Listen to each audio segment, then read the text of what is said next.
The following is a local resident producer's program. The program content is the sole responsibility of the producer and does not necessarily reflect the views or policies of Oshkosh Media, the City of Oshkosh, or Time Warner Cable.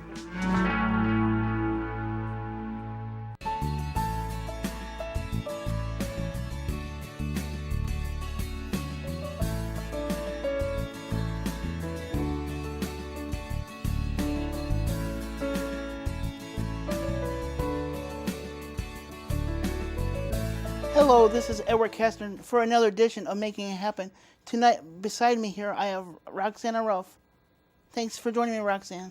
You're welcome, Ed. And tonight's topic, we're going to talk about your fibromyalgia. Yes, we are. So, when were you first diagnosed? Well, 21 years ago. Okay. I had been in a couple car accidents in the late 80s, early 90s, took a fall down the stairs, had back surgery, and then so you're just feeling achy all over, and you got to find a doctor that can help you, you know. And I finally found an internal medicine doctor that did that for me. Okay. He says, yeah, we've come up with a name with it now, and you've got fibromyalgia, and we can treat it. Did he kind of did he educate about you too? Or? A little bit, yes. Did his doctor duty, you know. Gave me some samples. The first medicine I tried was tramadol, and that works wonders. What kind of did that have any side effects at all? Not for me, it didn't. No. It can come with a list of side effects for just in case, but for me. How does it relieve the symptoms, or the pain? It can make me move. Instead of being bedridden, you can actually move. It's otherwise, you're just so sore and you don't want to move, and that's where a lot of people can become bedridden or stuck on the couch. And it can give you that oomph to get up because your joints aren't so achy, your body's not so bad. Okay. But that lasts for so long, and how long did that last for? I still am taking it. There was a time that I wasn't, and had tried with a different doctor, because that doctor left town. Okay. And he had me try Vicodin, and I went off the tramadol, and there was a muscle relaxer called carisoprodol that was very helpful. And he wouldn't prescribe that either. It was just the Vicodin. And I did that for 2 years and asked my new doctor then after that, I'd like to go off that and try the non-narcotic tramadol again. Okay. I said that helped me so much better than this. Do you think the accident triggered your fibromyalgia? I mean, did you always have it, or did you have symptoms of it? Not till after, like, I was in a car accident in the late 80s, and then I took a fall, but that wasn't until after my son was born. Okay. So, a couple car accidents, and a car accident after I had back surgery. Okay. And back surgery, what led to that was herniated disc and a pinched nerve down the leg. And doctor said I should have surgery, but you know how you just don't want to do that if you don't have to. Yeah. I was seeing a chiropractor, and he's like, no, you don't need surgery. I can fix it. You're fine. Yeah. Come to find out, he almost broke my back, is Okay. what both my doctors told me. Okay. And I had to have emergency surgery because I woke up one morning and was crawling on my elbows. I could not walk. Really? That's all of a sudden it just got out of hand, and you can't walk no more. What was that feeling like, getting up and not being able to walk, or not being able to, like, you're like, holy cow. Huh? Very much. And you know how it feels when your arm falls asleep or your leg? Yeah, because it gets numb, kind of, yeah. And that tingly feeling. So Yeah. that's how it felt from my waist down. So I could walk with a couple people helping me, but it was just very difficult. But did you ever regain, like, how long did that last for? So when the surgery was very successful, Okay. I was very happy about that. And it lasted, it was good, but about 3 years later, I was renting a house where I was going down the basement steps and there was no hand railing. And the second step was broke and I didn't realize it and I slipped down. And so that's just a few years after I had my back surgery. And so did you re-injure your back then? Yes, that's the fibromyalgia really kicked in more, where the back surgery had really taken a lot care of a lot of the pain. So did you injure a different part of your back then?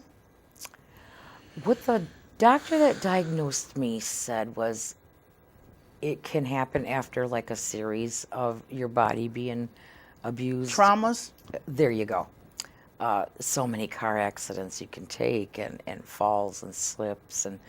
And I had a few different falls on the ice where it was right on your tailbone when I was younger. So I suppose, that all, the doctor says that all built up and then that's the result of it. Because your body can only take so much For sure. Yes. jerking and trauma and I agree. so how many doctors did it take to get before you got officially diagnosed? Because I'm sure you went to multiple doctors. I did before the back surgery and for that. But this is the first doctor I saw after the back surgery and I had to fall down the stairs. That's when I went and saw the doctor. Okay. And that's when he diagnosed me. So the first doctor, but I believe I got very lucky. This was a very smart doctor that was at one of the clinics here in town, and I got lucky to get him and to get diagnosed by him. But also, he was an internal medicine doctor. I think that's very important. Okay. Because a physician, I don't believe, can diagnose you as easily with that as an internal medicine doctor can. But how many years before that were you dealing with it, or did it just come on all of a sudden? I'd say it was probably about 6 months after the fall down the stairs. Okay. And so, again, that being after the back surgery and all the other accidents. Did you ever wake up days where you were crying, because the pain got so bad, you're like, boy, what's going on here?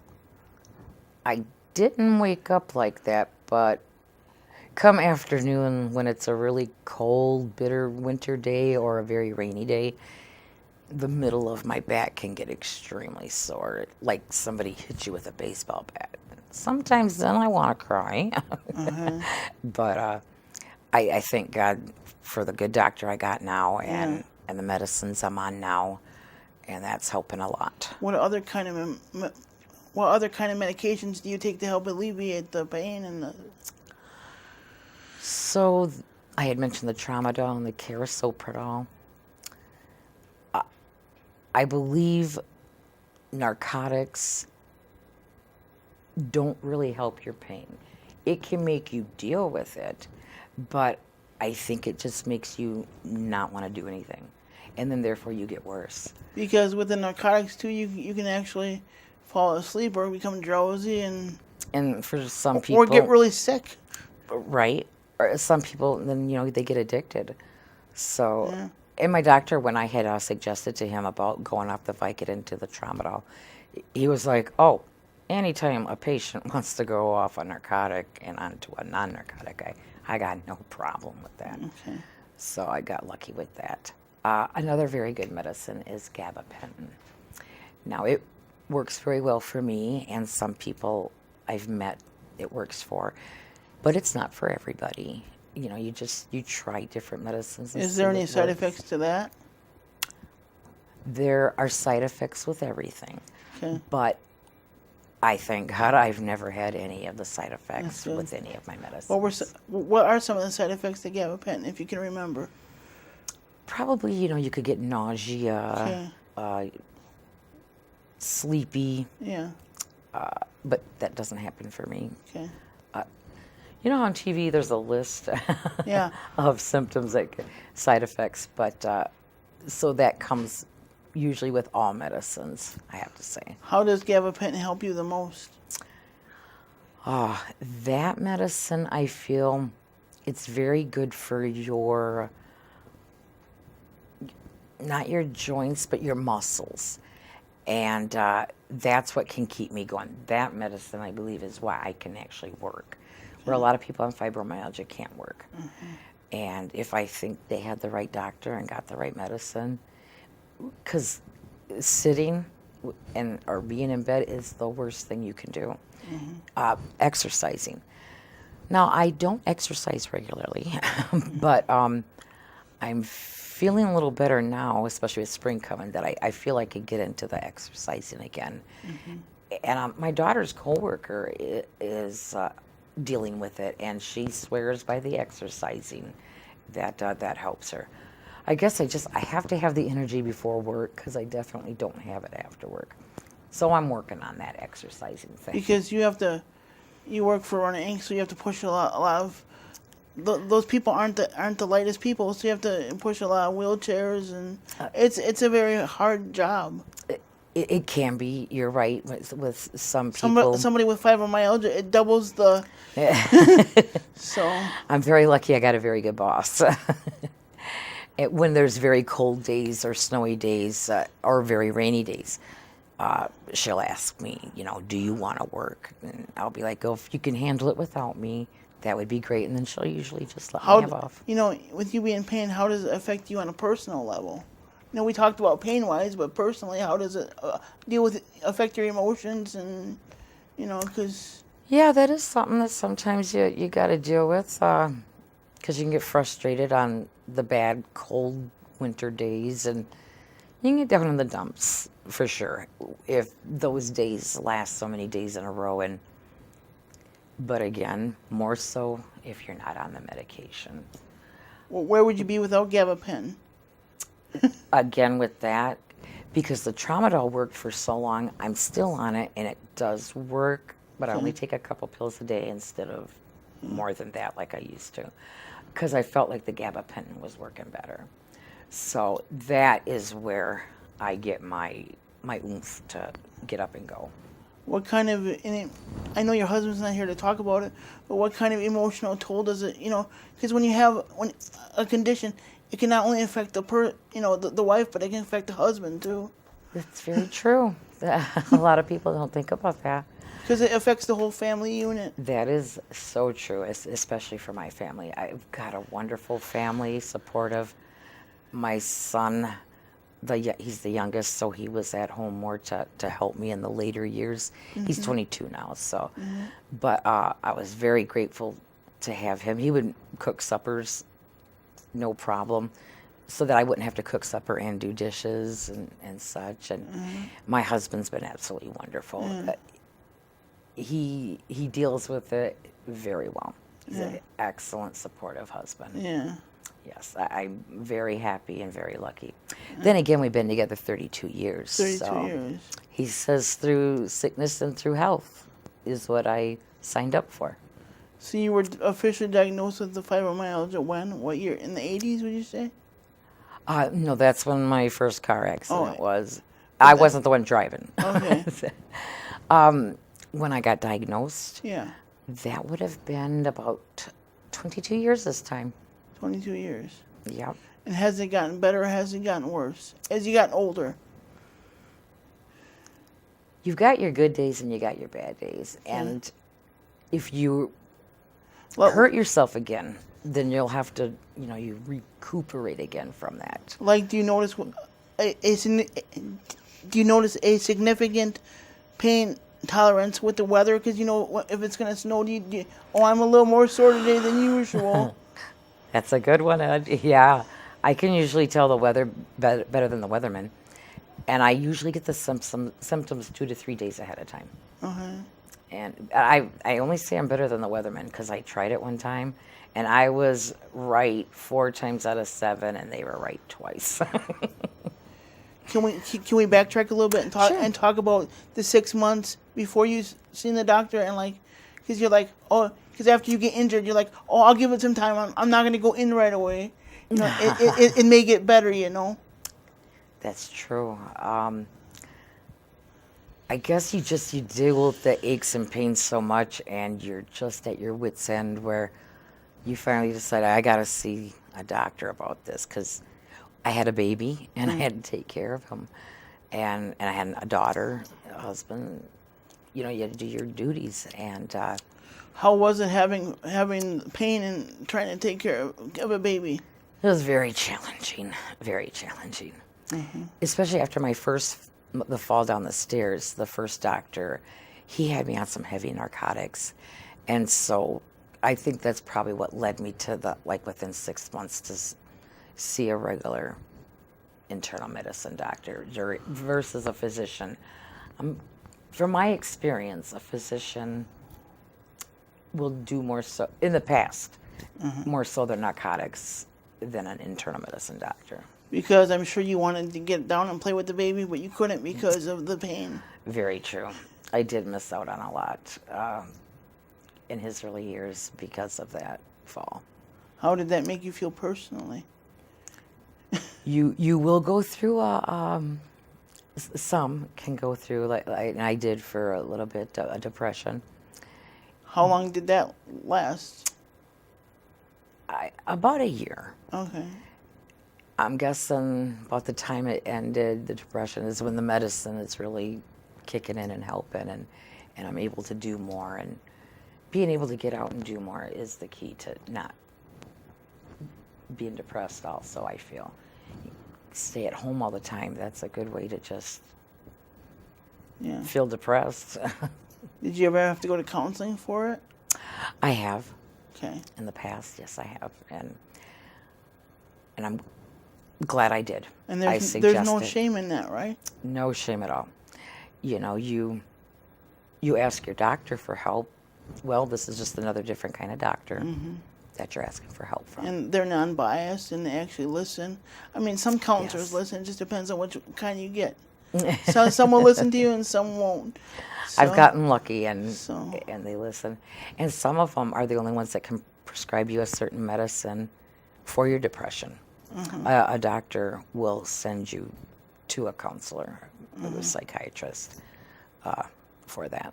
What did your therapist help you deal with the pain, or come up with different breathing exercises, or? No, more so how you're feeling, how the medicine would help you feel. Okay. If you had anything on your chest, that was your time to get it off your chest. But they more like want you to talk than you talking. So I didn't have to see a counselor for very long when I did see them. Okay. I'd say within a year I was able to stop. Well, that's good. But then again, when you stop, the medicine, you don't get no more either. Yeah. So what do you think got you through that difficult time? Do you think the baby and your family and, Oh, definitely knowing that I'm a mom and I had to get through it. God helped me get through it. How has your faith played a role in that? Oh, big time. Mm-hmm. Yes. Without my faith, and I believe God touched me also, and that's what. Because we know God does everything for a reason. It's for a purpose. That is true. I do believe that. So. Yeah. So what would you tell somebody that's suffering, going through a lot of pain, maybe got injured, and the pain just not going away? Would you tell them to get checked out? Definitely. If they're seeing a regular physician now, ask them to refer you to an internal medicine doctor. Ask for some medications. The regular physician can do that too. But what if you get one of those doctors that doesn't listen to you? Because you have those doctors too, and they think they know everything. And that doctor, remember, he is working for you. You're paying him. And if he's not going to help you, you go find a doctor that will. Yeah. I made a mistake and trusted a doctor for 2.5 years because she was a doctor and she's my doctor. She's going to look out for me. That doctor was letting me die. And someone told me doctors come with degrees. You graduate with an A or an F. Was this when D, I mean. Was this when you were trying to get diagnosed with the pain and stuff? No, this is just when I had to see another doctor because Another doctor, wouldn't listen. Okay. So And how did you feel after that doctor didn't listen to you? I was extremely sick, so I got a new doctor. And that's the doctor I have now. So I've been with him for about 4 years now. And he helped me get through a real bad part where I was extremely sick and got through that. And he's helping me with my fibromyalgia. I asked him what he before I went on the CBD oil. I wanted to check with my physician, and he said he hadn't heard anything good or negative. So, but if I wanted to try it, go ahead. And so 2 weeks ago today, I bought some, and you put a couple drops in your mouth a couple times a day for a month. But I've been doing it for 2 weeks. They say for a month is when you'll start feeling the effects better, feeling good. But it's been 2 weeks for me, and I feel I am feeling a little bit better. How so? I was feeling that even though I was on my medicine, that's what could make me get up and go. I still felt this achy pain all over my body. And so much so that it can get you down in a rut, Yeah. because you're just aching all the time. So I thought, well, if this would work. You're going to try it and see. I am trying it, and I'll let you know in another 2 weeks exactly how I'm feeling at that time. But it's been 2 weeks, and I'm thinking it's doing its job. Some people can feel relief right away. It just depends on the person. Oh, okay. Because I suppose you're right. my friend Rachel, the one that works on this show for me, she tried it because she has the fibromyalgia too, and she said that she felt improvement She did? within a few hours. So it just depends on the person. Wow. So Well, that gives me even more hope, Ed. I so didn't yeah, realize that. yeah. Okay. But I would suggest that to anybody, too. I'm going to let my doctor know that I'm using it, and I would suggest to him to possibly suggest it to some patients. Better than a bunch of pills. Now let's have a little debate here that I just thought of. Okay. What do you think about how some people suffer with injuries and stuff, or pain? What do you think about the use of medical marijuana for helping with the pain? I don't see any reason why not. Yeah. A lot of states are doing it. I feel Wisconsin should just jump on board and go with it. Because there's so many people suffering. Exactly. And it can be used for so much more than just, 'Cause fibromyalgia. It can be used for seizures. It can stop a seizure. It can. Exactly. With the right kind of medical marijuana. But yes. right, in different forms that it comes. But I would be very much for Wisconsin going for that. It would be. Yes, sir. And so, what kind of gratitude does it give you to get up every day? Like, 'cause I know that you have the fibromyalgia, but I also know you like helping people and working. So, what kind of gratitude does it give you to get up every day? To see people like me. Me because I'm so active and. Well, Have you come up with a new appreciation? yes, you could say that. Yeah, a better appreciation for life, definitely. And loving your job helps a lot too. I love where I work, and it's helping people. I feel it's rewarding to me, and I love my clients. If it wasn't for the clients, I don't know how much longer I'd be there. Let's talk a little bit about your exercise regimen, because you said you're going to exercise coming up this spring here, and as of we're taping the show today, I've walked 1,567 days. So. Well, Ed, that's great. I think I walked a little bit more than that, but as far as going for a walk, I can't beat that. Because I challenged you to walk your dog, and you definitely did, and I kind of failed at that. I do walk her. It's just I can't. I wasn't able to do it every day, but that is my new plan now with the nice spring weather, that I can get out and do that. Like, how far can you go because of the pain, or how far can you? Unfortunately, I can only make it about a block, and then I gotta come back with her. My hips are bad, and I'm guessing that's from falling on them and being in a couple car accidents. And I just get so sore that I can't walk her like 4 blocks like I'd like to. But hey, it's something. Definitely, it's true. And bought a treadmill, so I'm gonna. Oh, I'm gonna have to start challenging you. There you go. That's a good idea, Ed. I haven't gotten it into my house yet, but I plan on doing that and doing that daily. How long do you think you can realistically go on there? Well, now that you've challenged me, I think I'm gonna have to do it every day. Okay. How long should I start out for? 15 minutes? Maybe 5. Okay, I could definitely 5. do that. And then increase it by 5, like every 2 weeks, Okay. Yeah. Or every other day. Or just, it just depends on how you feel to That is so true. listen to your body. That is true. So- You definitely got to do that. Because you don't want to injure yourself, and then it's not repairable. You know? Yeah. If I would have went much longer, like with the chiropractor, he would have broken my back. Thank God I woke up like I did that day and got to the emergency room. Has the chiropractor helped you with the fibromyalgia too, or No. oh no, No. made it worse, huh? Well, back then I wasn't diagnosed with the fibromyalgia when I was seeing a chiropractor. I choose not to see one because of what happened to me. Okay. Well, when somebody almost breaks your back, you kind of don't want to go back. And did you tell him to stop because you figured something was going on, or did it not stop, or? Well, he called me in the hospital and apologized okay. that he couldn't help me.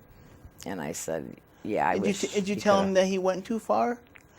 I just says, I'm sorry, too, that you couldn't help me. What did he say? I think he hung up. Did you ever get any of your money back for the previous sessions, or did? I refused to pay for those previous sessions. And what did he say about that? Not a problem. Okay. When you almost break my back, I think you got to call it even. And he did. And what do you say when you have a condition or a problem? Having a sense of humor, how has that helped you get through this? Well, for me, I think it's great. Yeah. I've always had a good sense of humor. Yeah. I think so anyway. What do you think? You kind of got to look at life a little lighter, a little bit more funny. Got to crack jokes. For sure. And especially the older you get, because, tomorrow's not promised to anybody. So, No. Don't put off for tomorrow what you can do today. That's a very good saying. With you dealing with it for 22 years, how has your age affected the fibromyalgia? Because when you get older, your bones ache more, and does it hurt less more? I'm having a feeling that is another part of why I needed to get that CBD oil. Yeah, with aging, I guess comes more of the aches and pains, and then you can only be on a medicine for so long, and before it doesn't work as good, and then. But that's some medicines. So what would you recommend for somebody with the fibromyalgia? What would be your top recommendations? Number 1, go see a doctor that listens. Definitely a doctor that'll listen to you. And if they don't, you find one that will. And then, go through the medicines that have him talk about the different medicines for fibromyalgia with you and figure it out together. But my main one, I would think, would be gabapentin. Okay, Roxy. Well, thank you for joining me. Well, you're very welcome, Edward. Again, this is, if you have a show suggestion, email me at edwardcastron.com. And remember, if you have a medical issue, go see a doctor that will listen to you. Don't wait around, or if it's bothering you for a while. Again, this is Edward Castron for Making It Happen. Thank you.